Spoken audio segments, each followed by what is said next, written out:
يقول السائل: فضيلة الشيخ حفظك الله، أشهد الله على محبتك ومحبة من حضر هذا المجلس في الله. والسؤال: هل من وصية توصي بها من أراد الحج إلى بيت الله الحرام؟ بسم الله، الحمد لله، والصلاة والسلام على خير خلق الله وعلى آله وصحبه ومن والاه. أما بعد، فأشهد الله على حبكم فيه في الله عز وجل، وأسأل الله بعزته وجلاله وعظمته وكماله أن يجمعنا بهذا الحب في دار كرامته.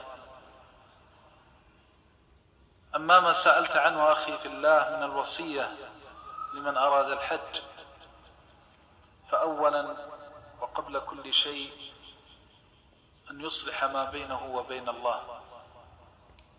فمن أراد الحج إلى بيت الله الحرام خير ما يوصى به تقوى الله، وما خرج عبد من الدنيا بزاد أحب إلى الله من تقواه، ودعا خلقه إلى ذلك بقوله: وتزودوا فإن خير الزاد التقوى واتقون يا أولي الألباب. وما خرج عبد من بيته يريد بيت الله على حال أكمل ولا أجمل ولا أفضل من أن يكون من المتقين. فأهل التقوى الذين اتقوا الله عز وجل في جميع أمورهم وأحوالهم هم السعداء وهم الصلحاء وهم الأصفياء. ألا إن أولياء الله لا خوف عليهم ولا هم يحزنون الذين آمنوا وكانوا يتقون. ومن تقوى الله أن يخرج من بيته إلى بيت الله وليس في قلبه إلا الله، أن يخرج لله وفي الله وابتغاء مرضات الله، يتمنى أن عينا لم تراه وأن أذنا لم تسمع به، لكي يخلص لله حجه ويخلص لله قالبه وقلبه. المخلص هو الذي إذا تحرك للحج إلى بيت الله لم يتحرك من أجل أن ينفه عن نفسه أو لأحبابه وأصحابه أو لدنيا يريدها أو شهوة يطلبها، وإنما يخرج كما وصف الله أهل الصدق من أوليائه: يبتغون فضلا من ربهم ورضوانا. هؤلاء الذين أموا البيت الحرام فعظم الله شأنهم وحذر عباده من حرمتهم، فقال سبحانه: لا تحلوا شعائر الله ولا الشهر الحرام ولا الهدي ولا القلائد ولا آمين البيت الحرام يبتغون فضلا من ربهم ورضوانا. زكاهم الله من فوق 7 سماوات أنهم يبتغون الفضل من الله وأنهم يبتغون رضوان الله. فخرجوا يوم خرجوا وليس في قلوبهم إلا الله، وخرجوا يوم خرجوا لكي يبث العبد إلى ربه حزنه ويشتكي همه وغمه بعد أن ضاقت عليه الدنيا بأسرها، لكي يبث إلى الله همومه فيشتكي ذنوبه وعيوبه، لعل الله أن يتولاه برحمته فيغفرها، يشتكي ذنوبه لعل الله أن يتولاه برحمته فيغفرها، ويشتكي عيوبه لعل الله بلطفه أن يسترها، ويشكو إلى الله ما سلف وكان من الذنوب والعصيان لعل الله أن يشمله بالعفو والصفح والغفران، ويضرع إلى ربه خائفا وجلا فيما بقي من عمره، ويسأله أن يحسن له الخاتمة فيما بقي من أجله. أقوام خرجوا إلى ربهم صدقا وتعبدوا لله حقا، فأمورهم مع الله وجميع أحوالهم لله وفي الله، ما خرجوا رياء ولا سمعة ولا لتجارة ولا في هذه الدنيا لعمارة، وإنما خرجوا لكي يكتب الله خطواتهم، خرجوا لكي يكتب الله آثارهم، فينادي عليهم منادي الله أن حجهم مبرور وسعيهم مشكور وأن ذنبهم مغفور. أول ما يوصى به الحاج لبيت الله الإخلاص. من خرج طاهر القلب نقي السريرة فتح الله في وجهه أبواب رحمته. من خرج من بيته لله وفي الله يسر الله له طريقه. أما الوصية الثانية العلم والهدى والنور، أن يخرج بنور من الله بهدي الكتاب والسنة، أن يخرج عالما بهذا النسك، عالما بأحكامه، فيفرق بين الحلال والحرام ويفرق بين الواجب والمستحب على علم السنة وهدي النبي صلى الله عليه وسلم.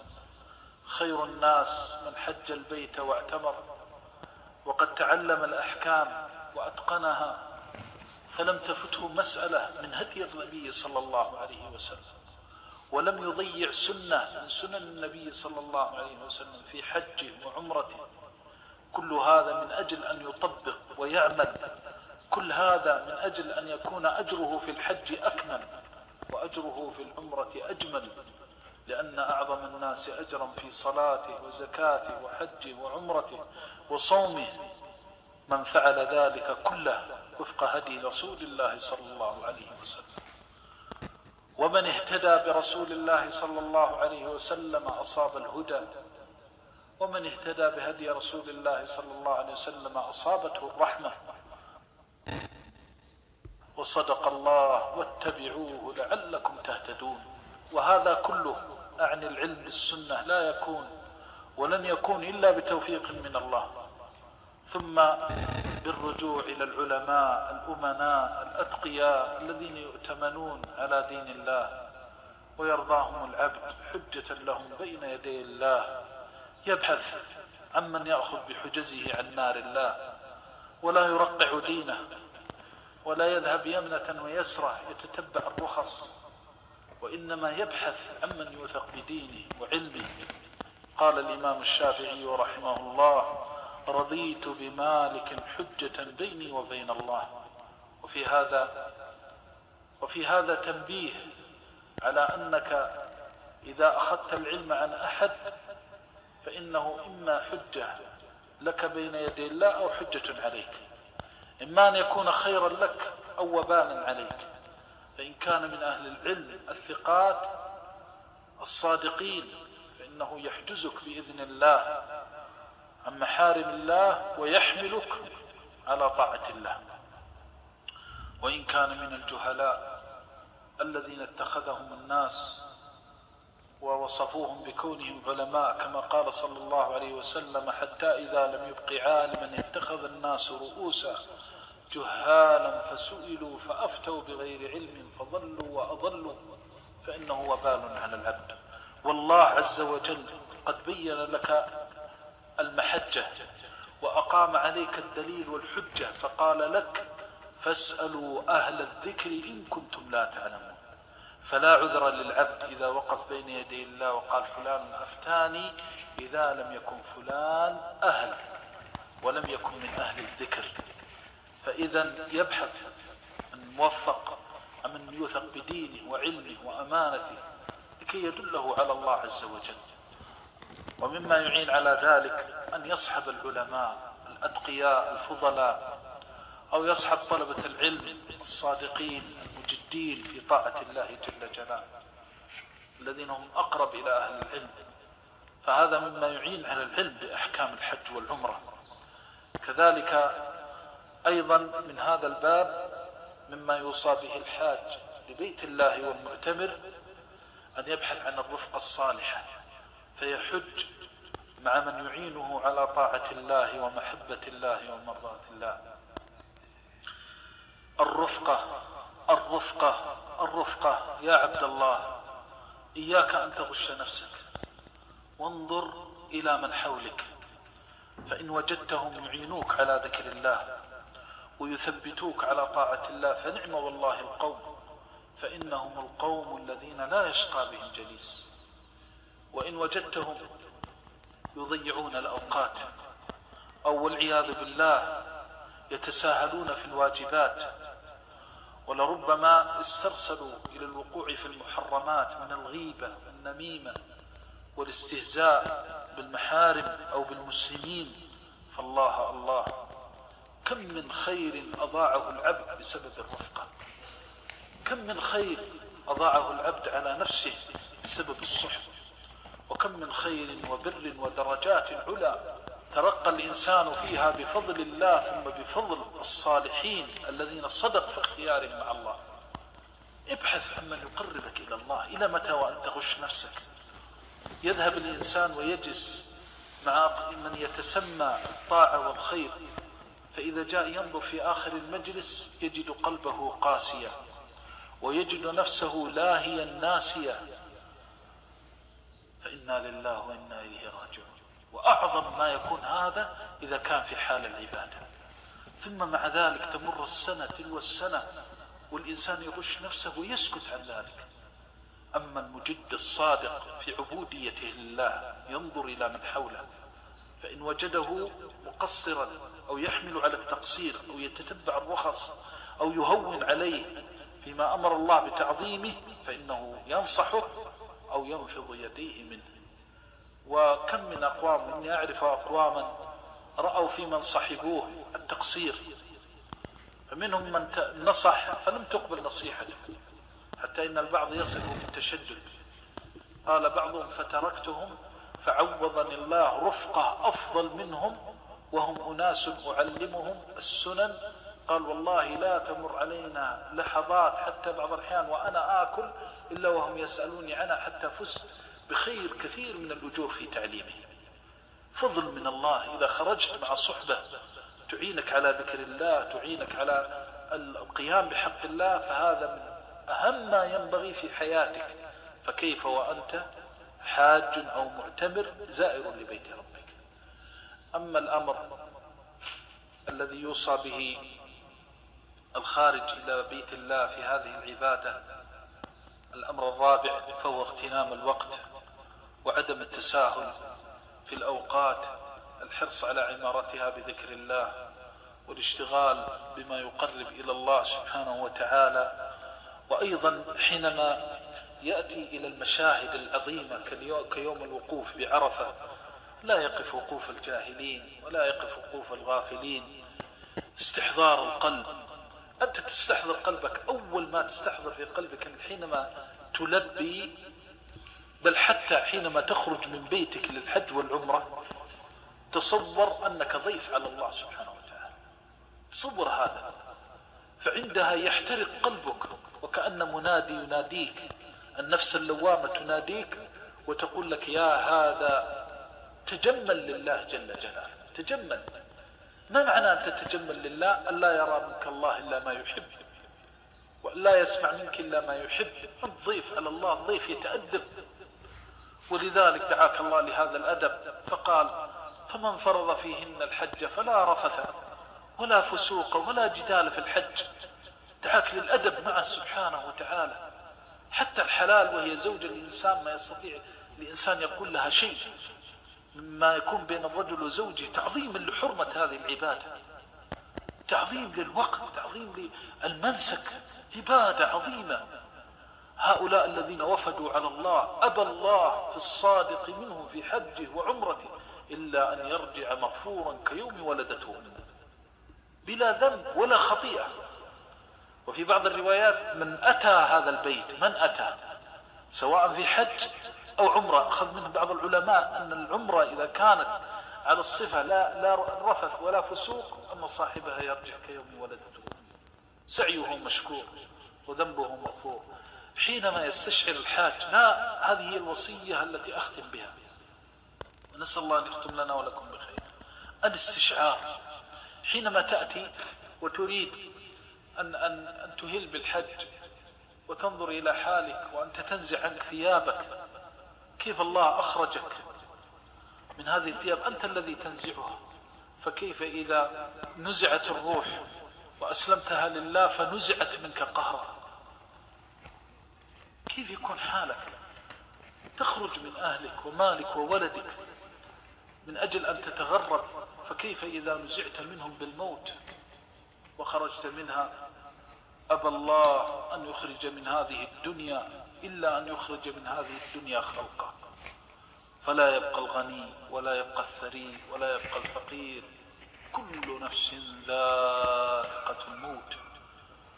فذكرك الله بالموت وأنت تلبس هذين الثوبين وقد تجردت من الدنيا، ثم تستشعر وأنت مقبل على بيت الله، لما تدخل تريد أن تطوف تقول يا رب أي نعمة هذه النعمة، الناس يموتون في القفار وفي الصحاري، سلمتني وأمنتني، ولو شئت يا رب أهلكتني، لو شئت لهلكت في الأودية.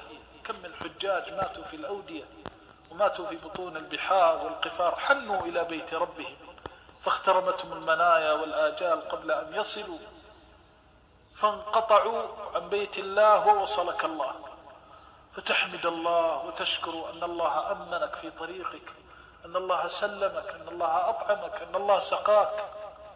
فإذا دخلت على بيتي استشعرت هذه النعمة، بمجرد أن تدخل الحرم، حرم مكة، تتذكر الحرم والحرمة، ثم إذا دخلت إلى رحاب المسجد تذكرت أن هذا المكان أفضل مكان على وجه الأرض، وأنك أمام بيت الله العتيق الذي أعتقه الله من الجبابرة والأكاسرة، فما قصده جبار إلا قصمه الله، وتتذكر أن الله تعالى جعل هذا البيت مباركا. ومعنى مبارك، المبارك الذي يصفه الله بأنه مبارك، مبارك من كثرة الخير الذي جعله الله لمن أما هذا البيت موحدا لله عز وجل.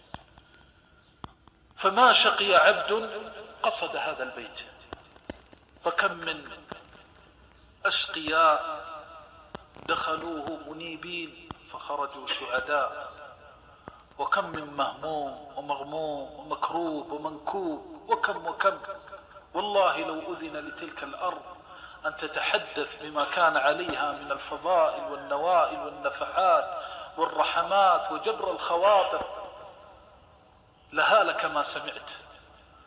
فهذه رحاب طاهرة، تتذكر وأن تريد أن تقبل الحجر أنك الوحيد على وجه الأرض الذي دخل رأسه في الحجر مقبلا. من الذي أعطاك هذا الفضل؟ تتذكر وأنت تستلم الحجر أن النبي صلى الله عليه وسلم استلمه من قبلك، وأن هذا الذي تعيشه فضل من ربك، فتقول الحمد لله. حينما تستشعر هذه الأشياء وتشكر وتحمد تتقرب إلى الله، فتنفحك رحماته وبركاته، فلا تدخل دخول الغافلين، وإنما تدخل دخول المخبتين، دخول المنكسرين، دخول المنيبين الذاكرين. ثم بعد ذلك تشهد كل المشاهد وأنت حاضر القلب خاشعا للرب، ترجو رحمته وتخشى عذابه، تمضي إلى عرفات وكلك أمل أنك تكون أسعد الناس بالله. يقول عليه الصلاة والسلام في الحديث القدسي، يقول الله تعالى: أنا عند حسن ظن عبدي بي.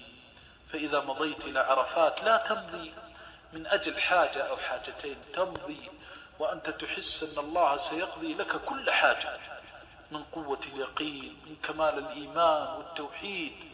هذا ربك الذي لا يرد السائلين، هذا ربك الذي لا يخيب الراجين، هذا ربك وهو أرحم الراحمين، هذا ربك وهو أكرم الأكرمين، هذا ربك دعاك إلى هذا المشهد العظيم الذي ما من يوم أكثر من أن يعتق فيه من النار من ذلك اليوم. فلسان حالك يقول: يا رب لا تجعلني أشقى الناس في هذا اليوم كلك أمل في الله وكلك رجاء في الله، تمضي إلى ربك بذلك القلب المنكسر، تحس أن هذه الدنيا قد عضتك بهمومها وغمومها وأشجانها وأحزانها، تحس أن هذه الدنيا ضيق لا يخرج من ضيقها إلا الله، وتحس أن هذه الدنيا فجائع وقوارع لا يؤمن منها إلا الله، تمضي إلى ربك بحوائج الدين والدنيا والآخرة وأنت على يقين أن الله لها وحده سبحانه لا إله إلا هو. أستودع الله أموري كلها إن لم يكن ربي لها فمن لها. هذا ملك الملوك، هذا أرحم الراحمين الذي عجت ببابه الأصوات وارتفعت بالدعوات فما نفذت خزائنه ولا أقفلت دون العباد أبوابه. هذا الذي ينادي في كل ليلة هل من تائب فأتوب عليه، هل من مستغفر فأغفر له. تمضي إلى عرفات وكلك أمل في الله، تحمل همك وهم والديك وهم أولادك وذريتك وهم إخوانك المسلمين، فتدعو وتسأل الله وتتضرع إلى الله وتنيب إلى الله وتخبت إلى الله وتحس أن الله سبحانه وتعالى أقرب إليك من حبل الوريد، وأن الله لا يخيبك، وأنه عند حسن ظن عبده به. فيا لله من أقوام دعوا فما ردت دعواتهم، ويا لله من أقوام تضرعوا وابتهلوا ففازوا في دعواتهم وابتهالاتهم. اللهم إنا نسألك بأسمائك الحسنى وصفاتك العلى ألا تفرق جمعنا هذا إلا بذنب مغفور وأجر موفور. اللهم اغفر لنا ولمن حضر مجلسنا ومن استمع إلينا ومن حبنا فيك. اللهم اغفر لنا ولآبائنا وأمهاتنا وإخواننا وأخواتنا وأزواجنا وذرياتنا. اللهم ارحمنا برحمتك التي وسعت كل شيء. نسألك رحمة تهدي بها قلوبنا وتجمع بها شملنا وتصلح بها أحوالنا وتستر بها عيوبنا وتفرج بها كروبنا وتصلح بها أمورنا. اللهم اهدنا بهداك واجعل عملنا في رضاك. اللهم اغفر للمؤمنين والمؤمنات والمسلمين والمسلمات الأحياء منهم والأموات. اللهم فرج هم المهمومين ونفس الكرب عن المكروبين واشف مرضانا ومرضى المسلمين. اللهم ارحم موتانا وموتاهم أجمعين. اللهم إن بالإسلام وأهله من البلاء ما لا يشتكى إلا إليك ولا يعول في كشفه إلا عليك. اللهم أنت الله لا إله إلا أنت السميع القريب المجيب لا إله إلا أنت. نسألك بعزتك وجلالك وعظمتك وكمالك أن تنصر دينك وأن تعلي كلمتك. اللهم انصر دينك وكتابك وسنة نبيك وعبادك الصالحين. اللهم أظهر الهدى ودين الحق الذي ارتضيته لنفسك على الدين كله ولو كره الكافرون. اللهم اكتب لآل هذا الدين عزا ونصرا، اكتب لمن عاداه ذلة ومهانة وقهرا. اللهم اغفر لأموات المسلمين. اللهم نور عليهم قبورهم وأفسح لهم فيها. اللهم نور عليهم قبورهم وأفسح لهم فيها يا أرحم الراحمين. ارفع درجاتهم في المهديين واخلفهم في أعقابهم بالغابرين، واغفر لنا ولهم يا رب العالمين. اللهم وفق ولاة أمورنا لما تحب وترضى، وخذ بنواصيهم لكل بر وتقوى. اللهم انصر بهم دينك وأعد بهم كلمتك وانشر بهم رحمتك يا أرحم الراحمين. اللهم دمر أعداء الدين، اللهم شتت شملهم، اللهم فرق جمعهم، اللهم اجعل بأسهم بينهم، اللهم احصهم عددا واقتلهم بددا ولا تغادر منهم أحدا. اللهم الطف بإخواننا في مصر، اجمع شملهم واشرح صدورهم ونور قلوبهم وأصلح ذات بينهم واحقن دماءهم يا رب العالمين. اللهم اجعل لنا ولهم من كل هم فرجا ومن كل ضيق مخرجا. اللهم جبر خواطرهم ووسع أرزاقهم واكفهم كيد أعدائهم يا حي يا قيوم. وألق على بلدهم الأمن والأمان والسلامة والإسلام. والطف بإخواننا في سوريا واجمع شملهم وأصلح أمورهم يا حي يا قيوم. اجعل لهم من كل هم فرجا ومن كل ضيق مخرجا ومن كل بلاء عافية. اللهم الطف بالإسلام وأهله في مشارق الأرض ومغاربها وحيثما كانوا. اللهم فرج همومهم ونفس غمومهم وارحم موتاهم وداو جرحاهم وأطعم جائعهم واكس عاريهم. إله الأولين لا إله إلا أنت، رب اغفر وارحم وتجاوز عما تعلم، إنك أنت الأعز الأكرم. اللهم أنت الله لا إله إلا أنت، نسألك بعزتك وجلالك وعظمتك وكمالك أن تبرم لهذه الأمة أمر رشد يعز فيه أهل طاعتك ويذل فيه أهل معصيتك، ويؤمر فيه بالمعروف وينهى فيه عن المنكر، يا سميع الدعاء. سبحان الله العظيم وبحمده، سبحان الله العظيم وبحمده، سبحان الله العظيم وبحمده، سبحان ربك رب العزة عما يصفون، وسلام على المرسلين، والحمد لله رب العالمين. وتجاوز عما تعلم، إنك أنت الأعز الأكرم. اللهم أنت الله لا إله إلا أنت، نسألك بعزتك وجلالك وعظمتك وكمالك أن تبرم لهذه الأمة أمر رشد يعز فيه أهل طاعتك ويذل فيه أهل معصيتك، ويؤمر فيه بالمعروف وينهى فيه عن المنكر، يا سميع الدعاء. سبحان الله العظيم وبحمده، سبحان الله العظيم وبحمده، سبحان الله العظيم وبحمده، سبحان ربك رب العزة عما يصفون، وسلام على المرسلين، والحمد لله رب العالمين.